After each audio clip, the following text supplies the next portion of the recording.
Fala, impressionadores, beleza? Eu sou o Fred e hoje eu quero te mostrar as funções SumX e AverageX, funções iterativas para você que está querendo aprender tópicos mais avançados dentro do Power Pivot. Power Pivot, você sabe, um recurso muito interessante, muito poderoso do Excel que pouca gente conhece. Então, se você estiver querendo aprender tópicos mais avançados para mandar bem no trabalho, mandar bem no processo seletivo utilizando o Power Pivot, algo que sinceramente pouca gente conhece, não deixa de deixar o seu like e me acompanha, porque hoje eu vou te mostrar essas duas funções que são importantíssimas.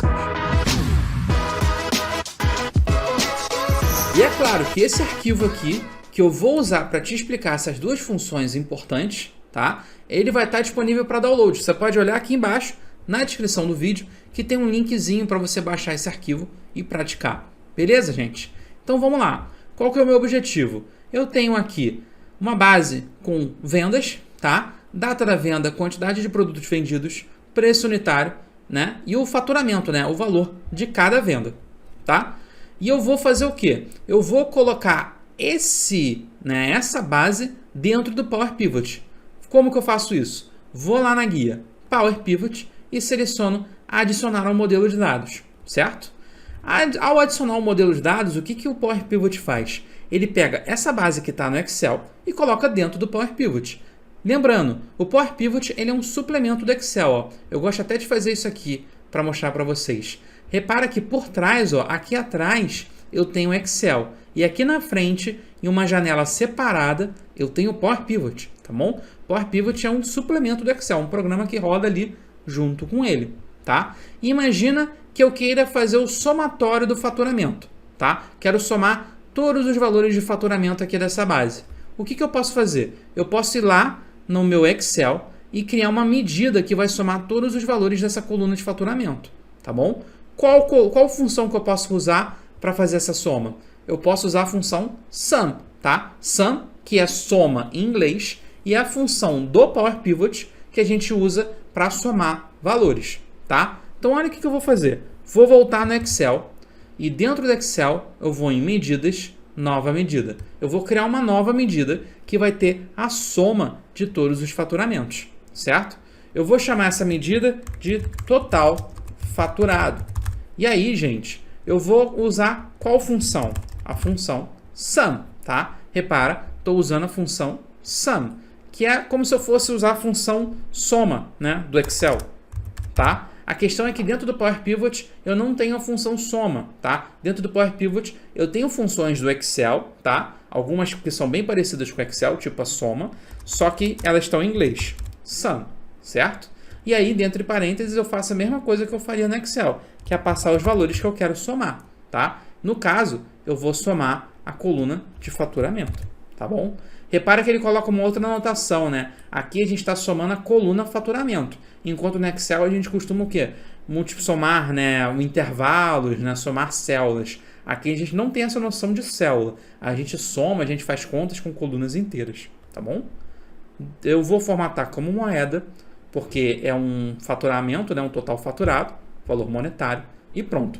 Criei minha medida. Aonde aparece a medida? Aqui, ó, dentro do Power Pivot. Repara que aqui em cima eu tenho a tabela, né? Nessa parte de cima eu tenho os dados da tabela, os dados da base de dados. E aqui embaixo eu tenho o total faturado. Legal. Mas agora deixa eu te mostrar um problema. Deixa eu apresentar um problema para você. Então, o que você faria se não existisse essa coluna bonitinha, prontinha, do jeito que a gente quer, né? Que é o melhor dos cenários, o melhor dos mundos. Dificilmente acontece isso. Olha só, vou voltar lá no nosso exercício.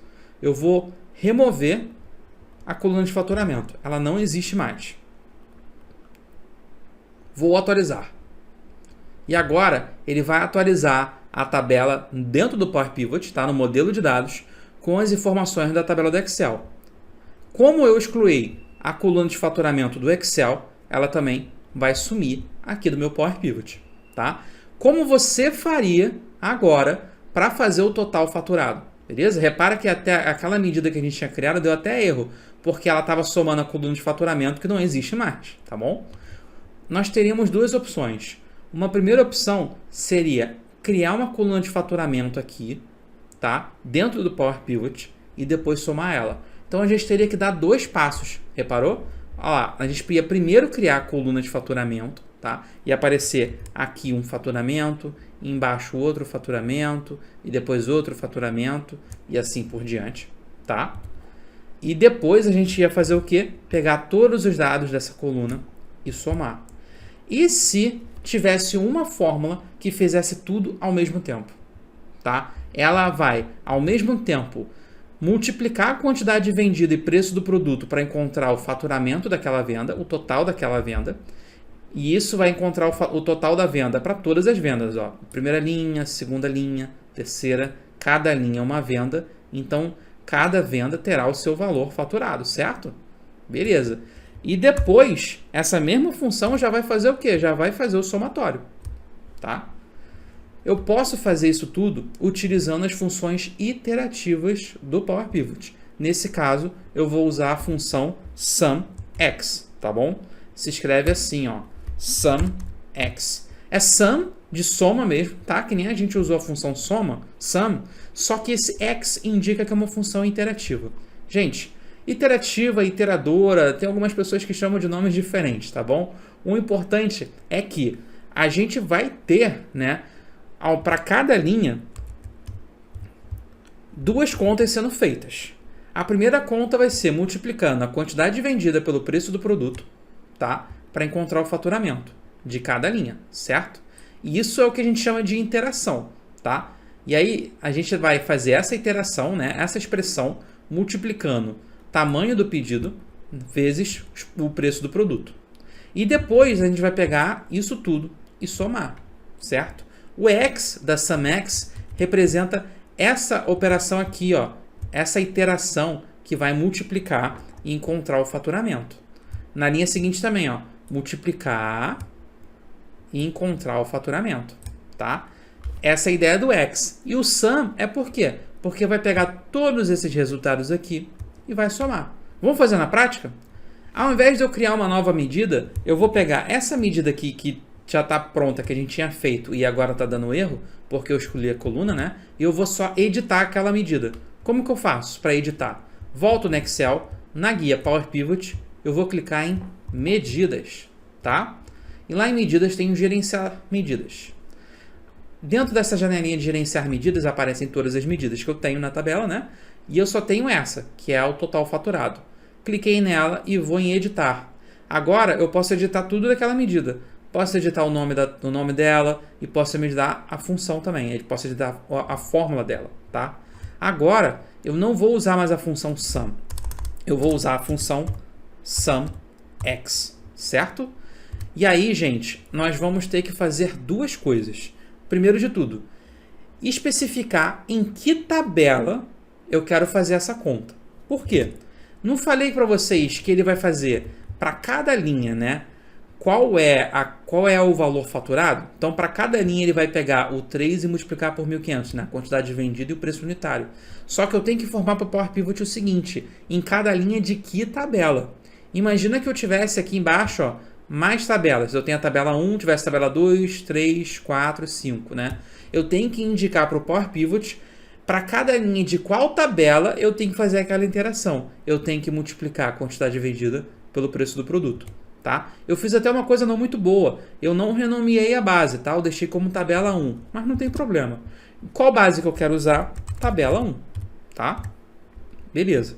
Agora, eu vou dar o ponto e vírgula e eu vou fazer a expressão. Que expressão? É a conta que ele vai fazer linha a linha. Gente, eu não quero linha a linha multiplicar o tamanho do pedido, a quantidade de produtos vendidos, né, pelo preço do produto. Então, olha a conta que eu vou fazer. Quantidade vendida, certo? Vezes preço do produto. Tá lá, ó. Então, olha só. O que essa função tá me falando? Ele tá falando assim, ó. Power Pivot. Para cada linha da tabela 1, você vai fazer o seguinte. Você vai multiplicar a quantidade vendida pelo preço do produto. É mais ou menos o que eu já tinha explicado para você. Para cada linha da tabela 1, vai multiplicar a quantidade vendida pelo preço do produto, certo? E aí vai retornar o preço daquela venda, né? O total daquela venda. Venda 1, venda 2. Ele vai fazer isso para cada linha, certo? E como eu estou usando a função SumX, sum é de soma, o que ele vai fazer depois? Ele vai pegar esses valores todos que ele foi calculando linha a linha e vai somar, certo? Então olha só que legal, gente. Já vou formatar como moeda, tá? E vou dar OK. Fechei. Olha o resultado que a gente vai ter, ó. É aquele mesmo resultado, 66.317.000. Por que o mesmo resultado? Porque antes eu tinha uma coluna de faturamento e agora eu não tenho, tá? Então, gente, percebam que funciona igualzinho, tá? E qual é a grande vantagem de usar as funções iterativas ou iteradoras, tá? É que imagina que você tivesse uma base que você fosse fazer várias contas, entendeu? Imagina que para cada conta que você fizer, você fosse ter que ir adicionando coluna, né? Primeiro você cria uma coluna para o faturamento e soma todo o faturamento. Depois você cria uma coluna para a quantidade de produtos vendidos e soma a quantidade de produtos vendidos. Cria uma coluna para, sei lá, loja que foi vendida e aí faz uma conta utilizando a loja. Isso aqui, pessoal, essas funções iterativas, iteradoras, elas evitam que vocês vão criando um monte de colunas aqui, tá? E por que isso é importante? Primeiro, porque fica mais arrumado, e segundo, porque suas contas não ficam pesadas, não ficam lentas, tá? E, gente, da mesma forma que a gente utilizou a função SumX para, ao mesmo tempo, calcular o faturamento, né? Multiplicar quantidade vendida por preço do produto e somar, eu vou usar uma outra função agora, que vai ser a AverageX. Average, gente, é de média, ele faz a média. Só que o X, você já entende que é uma função iteradora. Ou seja, ele vai calcular o faturamento de cada venda e já vai fazer a média geral para mim. Quer ver como é que fica? Olha lá, ó. Voltei no Excel, nova medida. E essa medida vai ser o quê? A média de faturamento. E para a média de faturamento, eu vou usar a função AverageX, certo? E aí, gente, a expressão é a mesma, tá? É a mesma coisa. Então, olha lá. Eu primeiro vou especificar uma tabela para ele fazer uma conta a cada linha, né? Eu só tenho a tabela 1, tá? Que é a base que eu estou trabalhando. E aí, eu tenho que especificar qual que é a expressão. Gente, eu não quero para cada linha da tabela 1, olha aqui, ó, tabela 1. Eu não quero para cada linha dessa tabela pegar a quantidade vendida e multiplicar pelo preço, quantidade vendida e multiplicar pelo preço, e no final fazer a média disso tudo, certo? Não é isso que eu quero? Então, olha lá, a expressão vai ser quantidade vendida vezes o preço. Percebam que eu começo a digitar, ó, PRE, e já vai aparecendo o nome do campo que eu quero usar. Também aparece o nome de algumas funções que eu poderia colocar aqui no meio dessa função, né? Dessa fórmula. Mas, no caso, eu quero fazer o quê? Multiplicar quantidade vendida pelo preço do produto, tá? Isso aqui que eu destaquei vai me dar o quê? Vai me dar o meu faturamento, né? E depois, como eu estou usando a função AverageX, ele vai fazer a média disso tudo. Formatei como moeda, dei um OK. E olha lá o resultado, ó, vai aparecer dentro do meu Power Pivot. Tá aqui, ó. A média de faturamento foi R$ 6.633, tá? Gente, funções iterativas, iteradoras, chame como quiser, mas essas funções, elas, além de te dar mais domínio sobre o Power Pivot, elas evitam que as suas bases cresçam muito. Então, gente, usem demais essas funções. Da mesma forma que eu tenho SumX e AverageX, eu também tenho outras funções iterativas, tá? Por exemplo, mínimo X, máximo X e assim por diante. Deixa eu perguntar uma coisa. Você quer que eu faça um vídeo explicando as outras funções interativas? Se você quiser, coloca aqui nos comentários, quero mais Power Pivot. Porque com isso eu vou ver se vocês estão curtindo o conteúdo e eu continuo produzindo vídeos sobre mais funções iteradoras, sobre mais funções do Power Pivot. Beleza, pessoal? Espero que vocês tenham gostado. Um abraço e até a próxima.